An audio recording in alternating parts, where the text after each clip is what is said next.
بسم الله الرحمن الرحيم. السلام عليكم ورحمة الله وبركاته.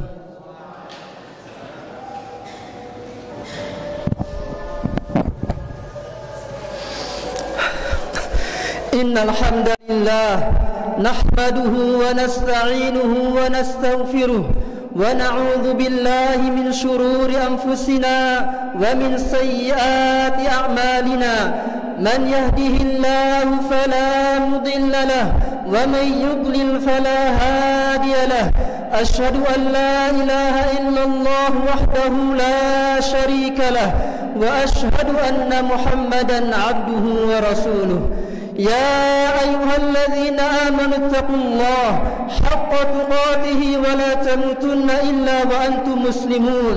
يا أيها الناس اتقوا ربكم الذي خلقكم من نفس واحدة وخلق منها زوجها وبث منهما رجالا كثيرا ونساء واتقوا الله الذي تساءلون به والأرحام إن الله كان عليكم رقيبا. يا أيها الذين آمنوا اتقوا الله وقولوا قولا سديدا يصلح لكم أعمالكم ويغفر لكم ذنوبكم ومن يطع الله ورسوله فقد فاز فوزا عظيما. أما بعد فإن أحسن الكلام كلام الله وخير الهدى هدى محمد صلى الله عليه وسلم وشر الأمور محدثاتها فإن كل محدثة بدعة وكل بدعة ضلالة وكل ضلالة في النار. معاشر المسلمين rahimani wa rahimakumullah. Marilah kita tingkatkan iman dan ketakwaan kita kepada Allah Subhanahu wa taala dengan melaksanakan segala perintahnya dan menjauhkan segala larangannya. Perintah Allah yang paling besar adalah tauhid dan larangan Allah yang paling besar adalah syirik, sebagaimana firman Allah Subhanahu wa taala dalam surah An-Nisa, wa'budullaha wa la tusyriku bihi syai'a. Sembahlah Allah dan janganlah kalian berbuat syirik kepadanya dengan sesuatu apapun. Dan marilah kita bersyukur kepada Allah Subhanahu wa taala atas segala nikmatnya, terutama nikmat iman dan Islam. Karena sesungguhnya kadar iman yang paling kecil, sekecil biji sawi, bisa menyelamatkan kita dari api neraka. Perhatikanlah sabda Rasulullah sallallahu alaihi wasallam misalkan tentang Jahannamiyun, mantan penduduk neraka Jahannam. Nabi kita bersabda, yadkhulu ahlul jannati al-jannata wa ahlun nari an-nara. Thumma yaqulu Allah ta'ala akhriju minan nari man kana fi qalbihi mithqalu habatin min khardalin min iman. Masuklah penduduk neraka, masuklah penduduk surga ke dalam surga dan penduduk neraka ke dalam neraka. Kemudian Allah berfirman, keluarkan dari neraka orang yang ada di hatinya iman walaupun sekecil biji sawi. Fayukhrajuna minha qad iswaddu. Mereka keluar dalam keadaan gosong, hitam pekat. Tapi Allah Maha Kuasa. Fayulqawna fi naril hayat. Mereka dilemparkan, masukkan dalam sungai kehidupan. Fayanbutuna kama tanbutul hibbah. Mereka tumbuh seperti tumbuhnya biji yang ada di pinggir sungai. Ma'asyiral muslimin rahmani wa rahimakumullah. Pada khutbah yang singkat ini, saya akan menyampaikan kepada antum semua, kepada jemaah semua, beberapa amalan yang bisa mendatangkan ampunan Allah Subhanahu wa taala. Ingat, tanpa kita pungkiri, kita adalah manusia yang penuh dengan dosa, penuh dengan kesalahan. Tapi siapa yang terbaik di antara mereka? Mereka adalah yang cepat kembali kepada Allah Subhanahu wa taala. Yang pertama adalah berdoa dan berharap hanya kepada Allah Subhanahu wa taala. Ini dia amalan yang bisa mendatangkan ampunan Allah Subhanahu wa taala.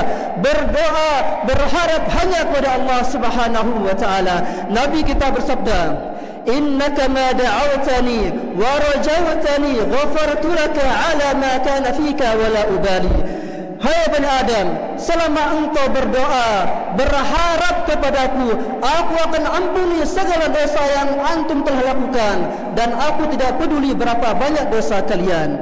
Dan juga Allah memerintahkan kita untuk selalu berdoa, berharap hanya kepadanya, sebagaimana dalam surah Ghafir Allah berfirman, wa qala rabbukum ud'uni astajib lakum innal ladzina yastakbiruna an ibadati sayadkhuluna jahannama dakhirin. Rabb kalian berkata, berdoalah hanya kepadaku, maka aku akan kabulkan semua permintaan kalian. Innal ladzina yastakbiruna an ibadati, orang-orang yang sombong, yang tidak mau ibadah kepadaku, sayadkhuluna jahannama dakhirin, akan masuk ke dalam neraka jahanam dalam keadaan hina dan hina. Dan Nabi kita juga bersabda, apa bunyinya? Ma min muslim yad'u bida'watin laysa fiha ithmun wala qati'atu rahim illa a'tallahu biha ihda thalathin. Tidaklah seorang hamba berdoa kepada Allah tapi doanya tidak mengandung 3 hal. Apa dia? Yang tidak mengandung beberapa hal yang Allah telah haramkan, tidak mengandung dosa, dan tidak pula mengandung pemutus silaturahim, kecuali Allah akan kasih dia satu di antara 3 hal. Yang pertama adalah imma an tu'ajjalahu da'watuhu fi dunya, Allah segerakan doanya di dunia, Allah kabulkan permintaannya di dunia. Dan yang kedua adalah Allah simpankan baginya di akhirat kelak. Dan yang ketiga adalah dipalingkan dia dari musibah yang semisal dengan doanya. Dan juga Nabi kita bersabda, apa kata beliau? Man lam yasalillaha yaghdab alaih. Siapa yang tidak minta kepada Allah, siapa yang tidak berdoa kepada Allah, maka Allah murka kepadanya.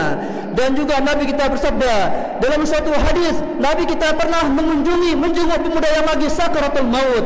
Nabi kita bersabda, hai pemuda, bagaimana keadaanmu? Maka dia berkata, wallahi ya Rasulullah, anni arjullaha wa inni akhafu dhunubi. Hai Rasulullah, aku ini berharap kepada Allah, tapi aku takut akan banyak dosa-dosaku. Maka Nabi kita bersabda, apa kata beliau? La yajtami'ani fi qalbi 'abdin fi mithli hadzal mawtin illa a'tallahu ma yarju wa amanahu mimma yakhaf. Tidaklah seorang hamba berdoa dalam keadaan seperti ini, berkumpul rasa harap dan takut, kecuali Allah akan kasih dia apa yang dia inginkan, dan Allah jadikan dia aman dari apa yang dia takutkan. Dan juga Nabi kita bersabda, ya bani Adam, kullukum dhal illa man hadaituhu. Hai bani Adam, sungguh kalian itu semuanya dosa, tersesat, kecuali siapa yang aku beri petunjuk pada petunjuk. Kata Rasulullah sallallahu alaihi wasallam, ma'asyiral muslimin rahimani wa rahimakumullah, di antara amalan yang kedua yang bisa mendatangkan ampunan Allah Subhanahu wa taala adalah engkau mohon ampun, banyak istighfar kepada Allah Subhanahu wa taala. Allah berfirman, qul ya ibadiyalladzina asrafu ala anfusihim la taqnatu min rahmatillah innallaha yaghfirudz dzunuba jami'a. Katakan wahai hambaku yang melampaui batas, janganlah kamu putus asa dari rahmat Allah Subhanahu wa taala, dan Allah Maha mengampuni dosa-dosa hambanya. Barakallahu li wa lakum fil Qur'anil Karim wa nafa'ani wa iyyakum bima fihi min al-ayati wa dzikril hakim. Aqulu qawli hadza wa astaghfirullah li wa lakum.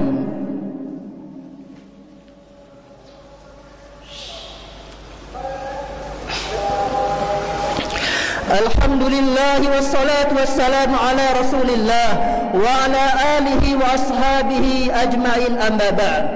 Dalam suatu hadis Nabi kita pernah bersabda bahwasanya nanti hari kiamat akan ada orang yang membawa pahala sebesar gunung Tihamah. Apa kata Nabi kita? Wallahi, demi Allah, la a'lamanna aqwaman min ummati ya'tuna yawmal qiyamati bihasanat amsali jibali Tihamah. Demi Allah, kata Nabi kita, aku sungguh mengetahui akan ada nanti pada hari kiamat umatku membawa pahala sebesar gunung Tihamah. Bayangkan, dia bawa pahala sebesar gunung Tihamah. Tapi apa yang terjadi? Fayaj'aluha Allahu haba'an mansura. Allah jadikan pahala yang banyak itu seperti debu yang berterbangan. Maka marilah kita, wahai jemaah sekalian, koreksi diri kita. Jangan kita seenaknya melakukan dosa, apalagi zaman sekarang tidak luput kita dari dosa. Dan Nabi kita melengkapi hadisnya, bagaimana apa amalan mereka sehingga kebaikannya seperti debu yang berterbangan. Apa kata Rasulullah? Wa idza khala bi maharimillah intahakuha. Jikalau mereka menyendiri tidak ada yang melihatnya, mereka seenaknya melanggar perintah Allah Subhanahu wa taala. Inilah dia yang bisa saya sampaikan dalam khutbah yang singkat ini. Mohon maaf kalau ada salahnya, itu datangnya dari saya dan dari syaitan. Allahumma salli ala Muhammad wa ala ali Muhammad kama sallaita ala Ibrahim wa ala ali Ibrahim innaka Hamidum Majid. Allahumma barik ala Muhammad wa ala ali Muhammad kama barakta ala Ibrahim wa ala ali Ibrahim innaka Hamidum Majid. Rabbana la tuzigh qulubana ba'da idh hadaitana wa hab lana min ladunka rahmah innaka antal wahhab. Rabbana hab lana min azwajina wa dhurriyyatina qurrata a'yun waj'alna lil muttaqina imama. Rabbana hab lana min azwajina wa dhurriyyatina qurrata a'yun waj'alna lil muttaqina imama. Rabbana atina fid dunya hasanah wa fil akhirati hasanah wa qina adzaban nar.